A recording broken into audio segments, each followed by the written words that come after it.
Hi friends, Subin tech and ഫിഷിലേക്ക് വീണ്ടും സ്വാഗതം. ഇന്ന് നമ്മൾ നോക്കുമ്പോൾ ഒരു ചെറിയൊരു പ്ലാന്റ്സ് വെക്കുന്നുണ്ട്. പ്ലാന്റ്സില്ല, നമ്മുടെ കൃഷ്ണ തുളസി വെക്കുന്ന ഒരു വീഡിയോ ആണ് കേട്ടോ.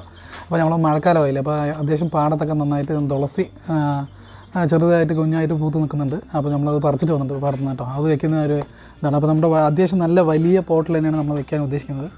അപ്പോൾ നമ്മൾ 1-2 പ്ലാന്റ്സ് അല്ല കേട്ടോ, കുറച്ചെണ്ണം വലിച്ചിട്ട് വന്നിട്ടുണ്ട്. അപ്പോൾ നമുക്ക് ഈ മഴയല്ലേ, അപ്പോൾ നമുക്ക് അത്യാവശ്യം ഇപ്പം മണ്ണൊക്കെ നനഞ്ഞ് നിൽക്കുന്ന സമയമാണ്. അതുകൊണ്ട് മണ്ണ് നനഞ്ഞ് നിൽക്കുന്ന സമയമായതുകൊണ്ട് നമ്മൾ ഓൾറെഡി ഇട്ട് സെറ്റ് ചെയ്ത് വെക്കുന്ന സമയത്ത് ചില ചെടികൾ നമുക്ക് നശിച്ചു പോകാറുണ്ട്. അപ്പോൾ നമുക്ക് ഏത് ചെടിയാണ് കിട്ടുകയെന്ന് അറിയില്ല. അപ്പോൾ നമ്മളൊരു 3-4 സെലക്ട് ചെയ്ത് വെച്ചിട്ടുണ്ട്. അപ്പോൾ മണ്ണെല്ലാം നനഞ്ഞിരിക്കുന്നത് ഈർപ്പമായിരിക്കണം. നല്ല ഡ്രൈ ഒക്കെ ആണെങ്കിൽ കുറച്ചുകൂടി നമുക്ക് വെള്ളം ഒഴിച്ചു കൊടുത്തിട്ട് പ്ലാന്റ്സ് വളർത്തണമെങ്കിൽ വേഗം പിടിച്ച് കിട്ടും. ഇതിപ്പോൾ ഓൾറെഡി മണ്ണ് നനഞ്ഞ് നിൽക്കുന്നതുകൊണ്ട് ചിലപ്പോൾ നമ്മൾ ചെടി വയ്ക്കുമ്പോൾ ചിലപ്പോൾ ചത്തുപോകാൻ ചാൻസ് ഉണ്ട്. അപ്പോൾ നമുക്ക് വയ്ക്കുന്ന വീഡിയോ ഉണ്ടോ, നേരെ പിടിച്ചിട്ട് പോകാം.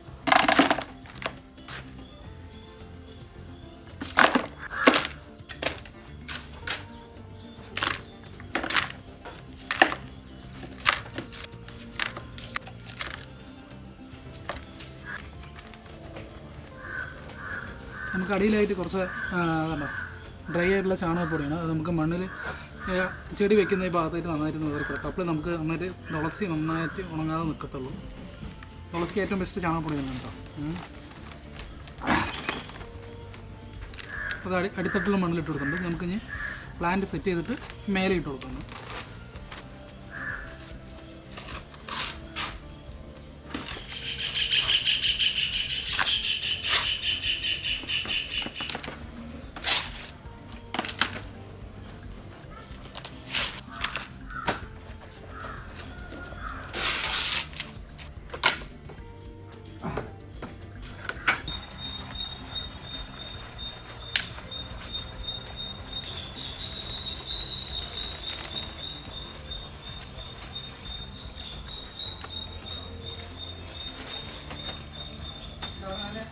ഫ്രണ്ട്സ്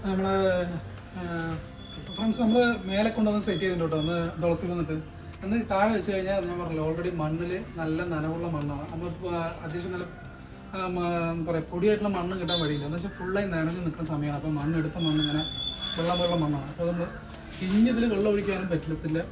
ചെടി പ്ലാന്റ് വെച്ചിട്ട് വെള്ളം ഒഴിച്ച് കഴിഞ്ഞാൽ ചെടി ചത്തുപോകും, തുളസി ചത്തുപോകും. അപ്പോൾ നമ്മളിപ്പോൾ ബാൽക്കണി കൊണ്ട് വെച്ചിട്ട് അത്യാവശ്യം നനയില്ല കേട്ടോ. ഇവിടെ വന്നിട്ട് ചെറുതായിട്ട് ചാറിലായിട്ട് അടിക്കത്തുള്ളൂ. പക്ഷേ അതൊന്നും സെറ്റ് ചെയ്തിട്ടുണ്ട്, ഫുള്ളായി സെറ്റ് ചെയ്തിട്ടുണ്ട്. അപ്പോൾ തുളസി 3-4 പ്ലാന്റ് വെച്ചിട്ട് നമുക്ക് നോക്കാം എങ്ങനെയുണ്ട് തുളസി. അപ്പോൾ പുതിയൊരു തുളസി ചെടി ആരെങ്കിലും വെക്കുന്നവരുണ്ടെങ്കിൽ അവരുടെ ശ്രദ്ധിക്കട്ടോ. നമ്മൾ തുളസി വെക്കുമ്പോൾ പ്രത്യേകിച്ച് ശ്രദ്ധിക്കേണ്ടത് നല്ല മഷ്മിയുള്ള മണ്ണായിരിക്കണം. അതുപോലെ തന്നെ തുളസിക്ക് വേറെ ഏതെങ്കിലും വളങ്ങളൊന്നും ഉപയോഗിക്കുകയാണെങ്കിൽ നമ്മൾ ചാണകം മാത്രം കേട്ടോ. ചിലവർ ജൈവവളം കിട്ടുന്ന സമയത്ത് അതിൽ എല്ല് കൂടിയൊക്കെ മിക്സ് ചെയ്യാറുണ്ട്. അപ്പോൾ അത് തുളസി ആകുമ്പോൾ നമുക്കറിയാമല്ലോ, നമ്മൾ മീൻ ഉറച്ചോ അല്ലെങ്കിൽ അശുദ്ധിയായിട്ടൊക്കെ സമയത്ത് അടുത്ത് പോകുന്ന സമയത്ത് പുള്ളി ഉണങ്ങി പോകാറേ പറ്റുള്ളൂ. അതുകൊണ്ടാണ് ഞാൻ പറഞ്ഞത് കേട്ടോ. അപ്പോൾ പുതിയതായിട്ട് നമ്മൾ ഒരു വീഡിയോ തിരിച്ചു വരാം. അപ്പോൾ ഞാൻ ഒരു പ്ലാന്റ് ഉണ്ടോ, ആദ്യം വന്ന പ്ലാന്റ് ഞാൻ ഇതിന് മുമ്പിൽ ഒരു ഇൻഡോർ പ്ലാന്റ് ഞാൻ വീഡിയോയിൽ വയ്ക്കുന്നതായിട്ട് കാണിച്ചിട്ടുണ്ടായിരുന്നു. അതും അത്യാവശ്യം വന്നിട്ട് ഇതുണ്ടോ നമ്മൾ സെറ്റ് ചെയ്ത ശേഷം സെറ്റ് ചെയ്തിട്ടിപ്പോൾ ഒരു ഏകദേശം വീഡിയോ ഇട്ടിട്ട് ഒരാഴ്ചത്തോളമായി. അപ്പോൾ നമ്മളിപ്പോൾ പ്ലാന്റ് അത്യാവശ്യം നന്നായി സെറ്റായി വന്നിട്ടുണ്ട് കേട്ടോ, പിടിച്ച് വന്നിട്ടുണ്ട്, വേരിറങ്ങി വന്നിട്ടുണ്ട്. അപ്പോൾ പുതിയ വന്ന പൂക്കളാണ് കേട്ടോ. അന്ന് നമ്മൾ ഈ വീഡിയോയിൽ കാണുമ്പോൾ ഈ പൂവൊക്കെ വാടിപ്പോയി. ഇത് പുതിയ പൂക്കളാണ്. നമ്മളിപ്പോൾ അതിന് ശേഷം 1-2 പ്രാവശ്യം നനച്ചിട്ടുള്ളൂ.